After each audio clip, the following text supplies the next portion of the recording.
আসসালামু আলাইকুম perfume lovers. আগামীকাল আমার পরীক্ষা, কিন্তু আমি এখন রাতের 12টায় এখানে বসে পারফিউম রিভিউ করতেছি। আনবিলিভেবল। আচ্ছা, আজকে যে পারফিউমটা নিয়ে কথা বলবো সেটা হচ্ছে আরমাফের নিউ একটা রিলিজ, ব্লিং। যদিও ক্লাব ডেনুইট লেখা নাই কোথাও, কিন্তু আর অন্যান্য যে ক্লাব ডেনুইট ফ্রেগ্রেন্স যেগুলো আছে ওগুলোর সাথে কোনো মিলও নাই।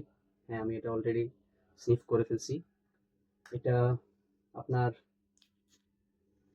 যে স্মেলটা দেয় মূলত এটা হচ্ছে আপনার একটু শুরুতে ফ্রুটি, ফ্রুট বলতে আপনার যেমন পাপায়া, গুয়াভা, এই জাতীয় একটা স্মেল, হালকা হালকা টাচ, আর একটু ক্রিমি সুইট হালকা, আর খুব সুন্দর একটা মনে বলতে পারেন ডেট নাইট ফ্রেগ্রেন্স বলা যায় এটাকে। আর খুব সুন্দর একটা স্মেল দিচ্ছে। এটা কিন্তু ইউনিসেক্স, সো ম্যাসকুলিন কোনো ভাইব নাই। আর অন্যান্য ক্লাব ইউনিটের সাথে কোনো মিল নাই, কোনো পাইনাপেল বা অ্যাভেন্টাসের কোনো ডিউপ নয় এটা। আর স্মেলটা খুবই সুন্দর, আর বিশেষ করে বোতলের যে ডিজাইনটা বোতলের, এখানে তো ক্লাব ডেনুইট লেখা আছে। ক্লাব ডেনুইট লেখা আছে এখানে, কিন্তু এটা মানে ভালো মতো বোঝাই যায় না যদি ভালো করে না দেখা হয়।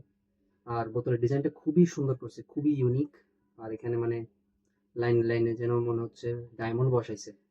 খুবই সুন্দর পারফিউমটা। আমার ব্যক্তিগতভাবে খুব পছন্দ হয়েছে এটা, যদিও ইউনিক কিছু না, নর্মাল নর্মাল একটা পারফিউম, কিন্তু ধরেন আপনার কোয়ালিটি খুবই ভালো। অবশ্যই অবশ্যই কমপ্লিমেন্ট গেটার এটা। আসসালামু আলাইকুম।